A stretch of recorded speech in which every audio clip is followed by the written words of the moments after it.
For centuries, people have searched for any physical description of Jesus Christ. The Bible itself offers little detail about his appearance, leaving historians, theologians, and artists to speculate. But then, an ancient letter surfaced, a letter attributed to Publius Lentulus, a supposed Roman governor of Judea before Pontius Pilate. This letter claims to reveal the true physical features of Jesus, describing him in striking detail. But is this letter authentic? Does it actually uncover a hidden truth about Jesus, or is it simply a historical hoax? To understand the reality behind the letter of Lentulus, we need to explore its origins, its content, and the controversy surrounding it. The letter of Lentulus, a mysterious manuscript. The letter of Lentulus is said to be an official Roman report written by Publius Lentulus, supposedly sent to the Roman Senate. In it, he describes Jesus as a man of unmatched beauty with golden hair, serene eyes, and a divine aura that set him apart from all others. According to the letter, Jesus had a noble stature, wavy chestnut-colored hair, and a face that radiated both wisdom and kindness. The letter paints a breathtaking portrait of Jesus, one that aligns with the classic depictions of Christ found in Renaissance art. But here's the problem. There is no historical evidence that a Roman governor named Publius Lentulus ever existed. This immediately raises red flags about the letter's authenticity. Why is this letter so famous? Despite doubts about its legitimacy, the letter of Lentulus spread widely across Europe during the Middle Ages. It was frequently referenced in religious texts, copied by scribes, and even used by artists to depict Jesus in paintings and sculptures. The idea of a physically beautiful, noble-looking Jesus fit perfectly with the Christian art and theology of the time. But where did this letter come from? And if it wasn't written by a Roman official, who created it and why? Tracing the origins of the letter. Historians now believe that the letter of Lentulus is not an ancient Roman document, but a medieval forgery. The first known references to it appear in the 15th century, long after the time of Jesus. Scholars suggest that the letter was likely written by a European monk or scholar who wanted to provide a detailed, noble description of Christ that could be used in religious teachings. One of the biggest clues that the letter is a forgery lies in the language it uses. The wording and style do not match authentic Roman reports from the time. Additionally, no Roman historian, such as Tacitus or Josephus, ever mentions Publius Lentulus as a governor of Judea. The entire persona of Lentulus appears to have been fabricated to add credibility to the letter. But if the letter is a forgery, why would someone create it, and why did it become so influential? The purpose behind the letter. One possibility is that the letter was meant to reinforce Christian beliefs during the Middle Ages. At the time, the Catholic Church held immense power, and religious artifacts, texts, and relics were commonly used to inspire faith. A detailed, official-sounding description of Jesus would have given worshippers a vivid image of their Savior, one that aligned with their artistic and theological ideals. Another reason could be the demand for relics and sacred texts during medieval times. People sought tangible connections to biblical events, and forgers often created fake documents, relics, and artifacts to meet this demand. The letter of Lentulus might have been one such creation, designed to add historical weight to the idea of a majestic, European-looking Christ. But here's where things get even more intriguing. Did the letter influence how Jesus is depicted today? If you look at most classic depictions of Jesus, especially in European and Renaissance art, you'll notice a pattern. He is often shown as a tall, fair-skinned man with long, flowing hair and a calm, noble expression. This version of Jesus doesn't necessarily match descriptions of men from first-century Judea, but it does match the image described in the letter of Lentulus. Could this medieval forgery have played a role in shaping our modern perception of Jesus? Some scholars believe so. Over time, artists and theologians drew inspiration from the letter, reinforcing its description of Christ. Even today, many traditional depictions of Jesus resemble the Lentulus description rather than historical reconstructions of what a first-century Jewish man likely looked like. But if the letter of Lentulus is a forgery, what did Jesus actually look like? A more historical perspective on Jesus' appearance. While we may never have an exact image of Jesus, historians and archaeologists have used ancient texts, cultural evidence, and forensic reconstructions to propose a more accurate depiction. Based on these findings, Jesus most likely had darker skin, consistent with Middle Eastern populations of his time, shorter, curly hair, and a beard, in line with Jewish customs.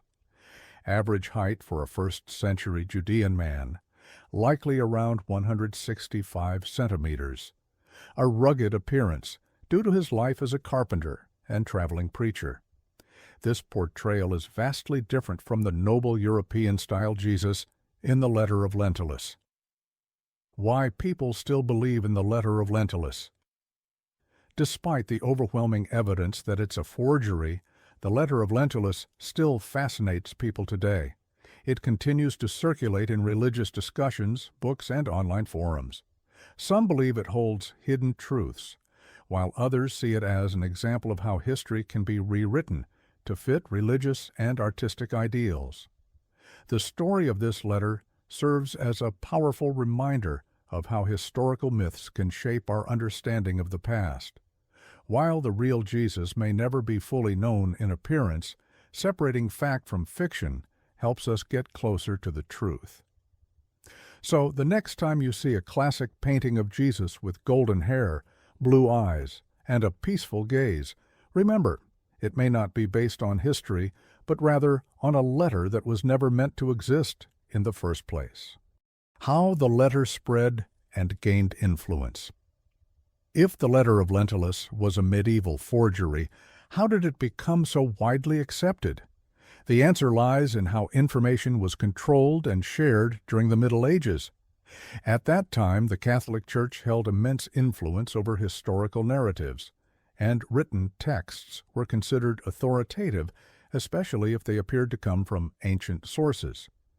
The letter was copied and distributed through monasteries, where scribes transcribed religious texts by hand. Since there was no easy way to verify historical accuracy, many people assumed that the document was real. Over time, it became part of religious literature, referenced in sermons, theological discussions, and even used to justify artistic representations of Christ.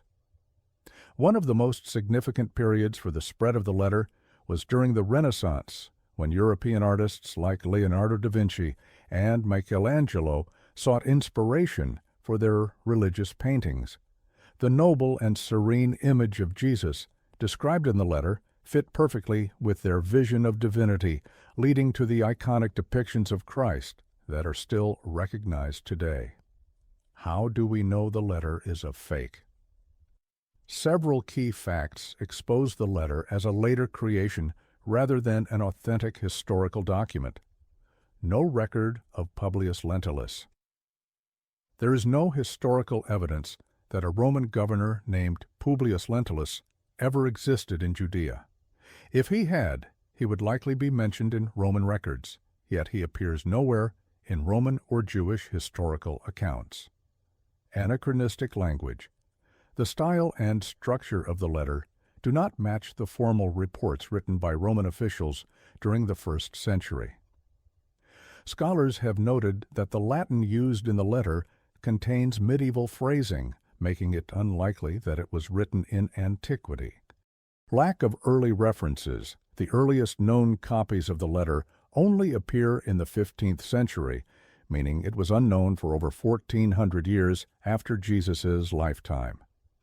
If it were a real Roman document, it would have been referenced much earlier in Christian history. The image of Jesus conflicts with historical evidence.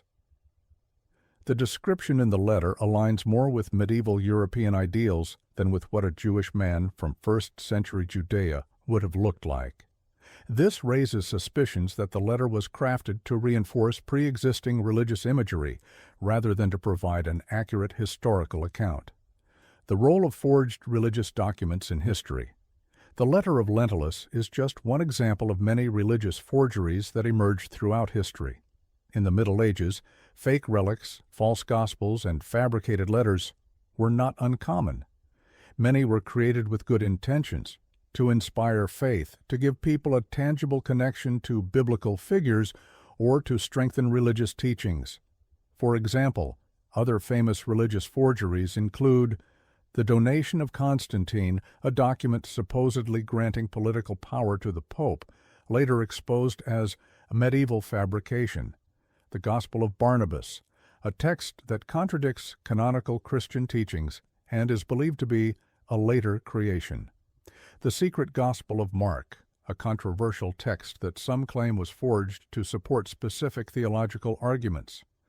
These documents, like the letter of Lentulus, were used to shape religious beliefs and narratives, sometimes for political power, sometimes for artistic influence, and sometimes simply because people wanted to believe them. The psychological appeal of historical myths. Why do people continue to believe in historically questionable texts like the letter of Lentulus? The answer lies in psychology. People are often drawn to mysteries, hidden knowledge, and lost history.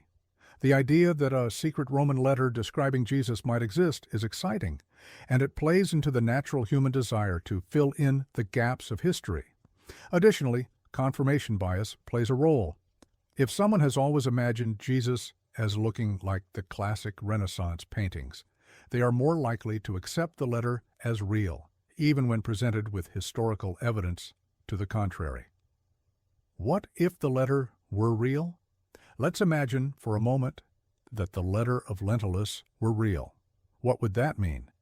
It would be the only known physical description of Jesus from his own time, making it one of the most important historical discoveries in religious history.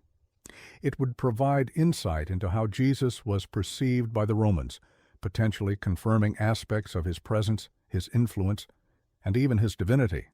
It could reshape Christian iconography, forcing historians and theologians to reevaluate centuries of artistic tradition. But since we know the letter is a medieval invention, it instead serves as a lesson in historical skepticism. It reminds us to question the sources of our information and to separate faith from fabricated history. How Jesus is depicted today. A changing image. In modern times, scholars and religious leaders have started to reconsider the traditional image of Jesus. Scientific reconstructions based on archaeology and cultural anthropology suggest that Jesus was likely a Middle Eastern man with dark skin, short curly hair, and a beard, a far cry from the European-looking Christ of Renaissance art. Films, books, and even churches are now beginning to embrace a more historically accurate depiction of Jesus. While the letter of Lentulus contributed to centuries of artistic tradition, many are now recognizing it for what it truly is, a beautiful but fictionalized account of Christ's appearance. The letter of Lentulus is a fascinating example of how myths can shape history. Even though it was written over 1,000 years after Jesus' time, it still influenced the way millions of people envisioned him. But now, with modern historical methods, we can see it for what it truly is, a medieval creation designed to fit a particular artistic and religious ideal. So what do you think? Should we continue to embrace the classic image of Jesus inspired by this letter, or should we strive for a more historically accurate representation? One thing is certain, the search for the true face of Jesus is far from over. And as history has shown us, sometimes the most accepted stories are the ones that need the most questioning.